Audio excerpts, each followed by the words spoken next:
আসসালামু আলাইকুম রহমতুল্লাহ বরকাত। বাংলাদেশের ছাত্র জনতার আন্দোলনের ফল হিসেবে বাংলাদেশ স্বাধীনতা পেয়েছে। বাংলাদেশ কোনো পরাশক্তি, বিশ্বের কোনো শক্তিধর দেশের সহযোগিতায় এই স্বাধীনতা পায়নি। এই অর্জন দেশের সাধারণ মানুষের, এই অর্জন শিক্ষার্থীদের, তাদের প্রতি অবশ্যই কৃতজ্ঞ। কিন্তু বিজয়ী হওয়ার পর থেকে বা স্বাধীনতা লাভ করার পর থেকে বাংলাদেশের অসংখ্য থানা, অসংখ্য সরকারি অফিস, বাসভবন নষ্ট করে দেওয়া হয়েছে, ধ্বংস করে দেওয়া হয়েছে। এটা কেন? বিজয় হয়েছেন, যেটা চেয়েছেন সেটা তো পেয়েছেন। আমি এটা শিওর যে এখানে ছাত্র জনতা কেউ নেই, এখানে কোনো একটা গোষ্ঠী যারা দেশের শান্তি চায় না, যারা দেশের ক্ষতি চায়, তারাই এটা করেছে।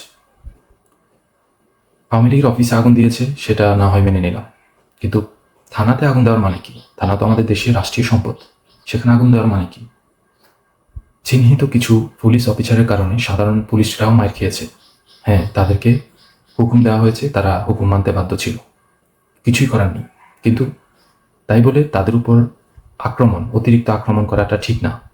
যারা মেইন দায়িত্বে ছিল তাদেরকে বাদে নর্মাল যারা সাধারণ পুলিশ, তাদের উপর অত্যাচার করাটা মোটে ঠিক হয়নি।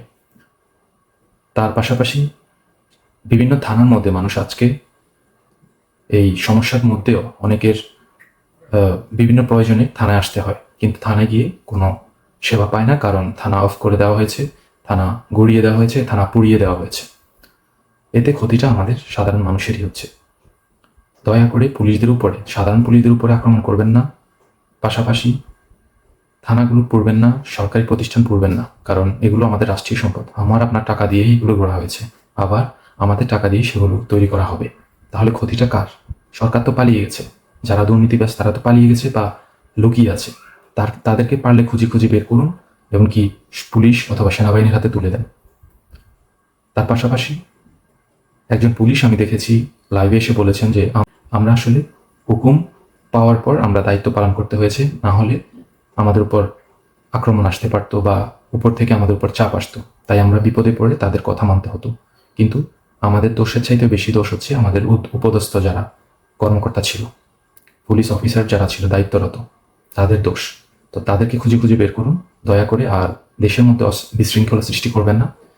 যেমন আমরা ধরতে পারি বেনজির আহমেদকে, আমরা ধরতে পারি বনজ কুমারকে, আমরা ধরতে পারি ডিপি কমিশনার হারুন রশিদকে, আমরা ধরতে পারি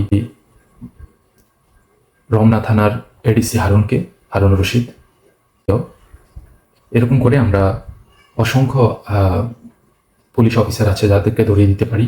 তাদেরকে আমরা নিজেরা আইনা হাতে না তুলে নিয়ে আমরা সেনাবাহিনীর হাতে তুলে নিয়ে তাদেরকে বিচারের মুখোমুখি করতে পারি। কারণ ইনশাল্লাহ বিশ্বাস করি আগামীর বাংলাদেশ একটা স্বাধীন বাংলাদেশ, আগামীর বাংলাদেশ একটা সঠিক, যেখানে মানুষ বিচার চাইলে বিচার পাবে, অন্যায়ের শিকার হয়ে তারা কোর্টে গেলে সেটার সঠিক রায় পাবে।